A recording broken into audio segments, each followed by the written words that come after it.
ನಮಸ್ಕಾರ ಗುರುವೆ, ಎಲ್ಲರೂ ಆರಾಮಾಗಿದ್ದೀರ ಅಂತ ಅಂದ್ಕೊಳ್ತಾ ವಿಡಿಯೋ ಸ್ಟಾರ್ಟ್ ಮಾಡ್ತಾಯಿದ್ದೀನಿ. ತಮ್ಲೈನ್ ನೋಡಿ ನಿಮಗೆ ಇವಾಗಲೇ ಗೊತ್ತಾಗಿರುತ್ತೆ ನಾನು ಎಲ್ಲಿಗೆ ಹೋಗ್ತಾಯಿದ್ದೀನಿ ಅಂತ. ಇವತ್ತು ನಾನು ನನ್ನ ಡಿಗ್ರಿ ಲೈಫ್ನ ಬೆಸ್ಟ್ ಫ್ರೆಂಡ್ ಆದಂಥ ಗೋವಿಂದನ ಮದುವೆಗೆ ಹೋಗ್ತಾಯಿದ್ದೀನಿ. ನಮ್ಮ ಬಾಯ್ಸು ನೀನು ಫಸ್ಟ್ ಮದುವೆ ಆಗ್ತಾನೆ, ಅವ್ನು ಫಸ್ಟ್ ಮದುವೆ ಆಗ್ತಾನೆ ಅಂತ ಹೇಳ್ತಾನೆ ಇರ್ತಾರೆ. ಕೊನೆಗೂ ಒಂದು ಕುರಿ ಹಳ್ಳಕ್ಕೆ ಬೀಳೋ ಟೈಮ್ ಬಂದೇ ಬಿಡ್ತು.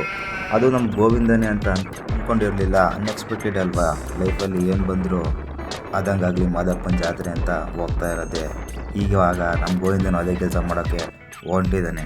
ಬೆಂಗಳೂರಿಂದ ಹಾಸನ ಟ್ರೈನ್ ಹತ್ತಿ ಶ್ರವಣಬೆಳಗೊಳದಲ್ಲಿ ಇಳಿದು ನನಗೆ ಜೈ ಅಂತ ಹೊಳೆನರಸೀಪುರದ ಕಿರಣ್ ಅವ್ರು ಸಿಕ್ಕಿದ್ರು. ಸ್ಟೇಷನ್ ಬಿಟ್ಟು ಮೇನ್ ರೋಡ್ಗೆ ಬರ್ತಿದ್ದಂಗೆ RX-Z ಮಾಡಿಫೈ ಆಗಿರೋ ಗಾಡಿ ನೋಡೋ ಮಜಾನೇ ಬೇರೆ ಗುರು. ರೈಲ್ವೆ ಸ್ಟೇಷನಿಂದ ಶ್ರವಣಬೆಳಗೊಳ ಟೌನ್ಗೆ 2.5 ಕಿಲೋಮೀಟ್ರು ಟ್ರಾವೆಲ್ ಮಾಡಬೇಕಿತ್ತು. ತಾತ ಸಿಕ್ಕಿದ್ರು. ತಾತ ಫುಲ್ ಸೈಕಾಗಿ ಡ್ರೈವ್ ಮಾಡ್ತಾಯಿದ್ರು. ಮೇ ಬಿ ಸ್ವಲ್ಪ ತಾತ ಹಾಕೊಂಡಿದ್ದಾರೆ ಅಂತ ನನಗೇನೋ ಡೌಟ್ ಬಂತು. ಅಲ್ಲಿಂದ ನಾವು ಶ್ರವಣಬೆಳಗೊಳ ಬಸ್ ಸ್ಟ್ಯಾಂಡಿಗೆ ಬಂದು ವಾಪಸ್ ಹೋದ್ವಿ. ಚೌಟ್ರಿ ಹತ್ರ ಬರ್ತಿದ್ದಂಗೆ ನಮ್ಮ ಗೋವಿಂದನ ವೆಲ್ಕಮ್ ಮಾಡೋಕ್ಕೆ ಹುಡುಗಿ ಕಡೆಯವರು ತುದಿಗಾಲಲ್ಲಿ ನಿಂತಿದ್ರು. ಯಾಕೆಂದರೆ ಗೋವಿಂದಂಗಿದು ಫಸ್ಟ್ನೇ ಮದುವೆ.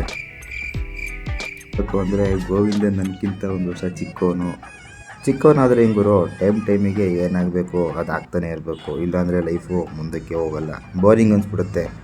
ಗೋವಿಂದ ಏನು ನಿರ್ಧಾರ ತಗೊಂಡಿದ್ದಾನೋ ಗೊತ್ತಿಲ್ಲ. ಅವ್ನ ಮದುವೆ ಆದಮೇಲೆ ಅವನ ಸಕ್ಸಸ್ಫುಲ್ಲಾಗಿ ಲೈಫ್ ಲೀಡ್ ಮಾಡ್ತಾನೆ ಅಂತ ನನಗೆ ನಂಬಿಕೆ ಇದೆ.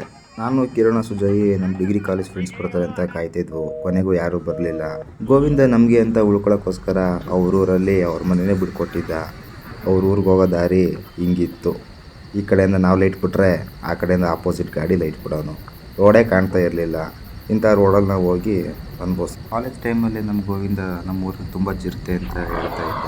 ನಾವು ಎಲ್ಲೋ ಅದನ್ನು ನಿಜ ಅಂತ ಅಂದ್ಕೊಂಡಿದ್ವಿ. ಕೊನೆಗೂ ಚಿರತೆ ನೋಡೋಕ್ಕೆ ನಮಗೆ ಸಿಗಲೇ ಇಲ್ಲ. ರೂಮ್ಗೆ ಹೋಗಿ ಮಲಗಿದ್ದು ನಾವು ಬೆಳಗ್ಗೆ ಏಳೋಷ್ಟರಲ್ಲಿ 11 ಗಂಟೆ ಆಯಿತು. 11:15 ಬಂದು ತಿಂಡಿ ತಿಂತಿದ್ದು ಕ್ಯೂಟಿ.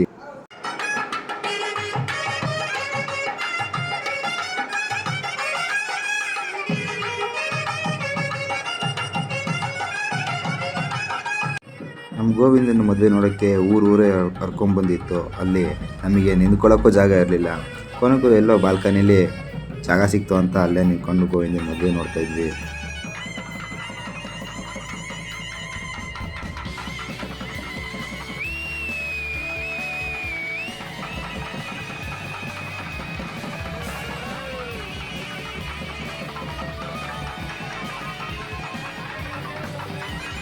ಬೇಜಾರು ಏನಂದರೆ ತುಂಬ ಜನ ಕಾಲೇಜ್ ಫ್ರೆಂಡ್ಸು ಬಂದೇ ಇರಲಿಲ್ಲ.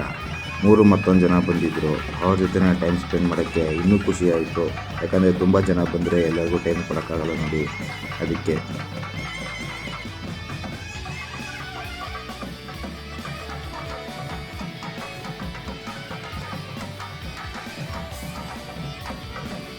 ಇಪ್ಪತ್ತ್ಮೂರು ವರ್ಷದಿಂದ ಸಿಂಗಲ್ ಆಗಿದ್ದು ನಮ್ಮ ಗೋವಿಂದಣ್ಣ ಕೊನೆಗೂ ಮದುವೆಯಾಗಿ ಸಾಂಸಾರಿಕ ಜೀವನಕ್ಕೆ ಕಾಲಿಟ್ಟೇ ಬಿಟ್ಟ.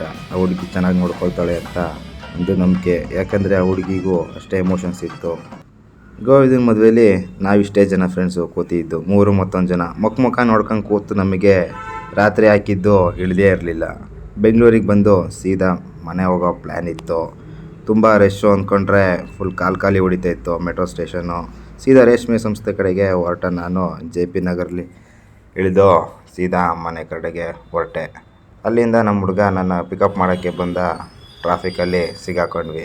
ಏನು ಮಾಡೋದು, ಬೆಂಗಳೂರು ಟ್ರಾಫಿಕ್ಕು ಮೊದಲೇ ಕೇಳಬೇಕಾ, ನಿಂತ್ಕೊಂಡ್ರೆ ಗಂಟೆ ನಿಲ್ಲಬೇಕು.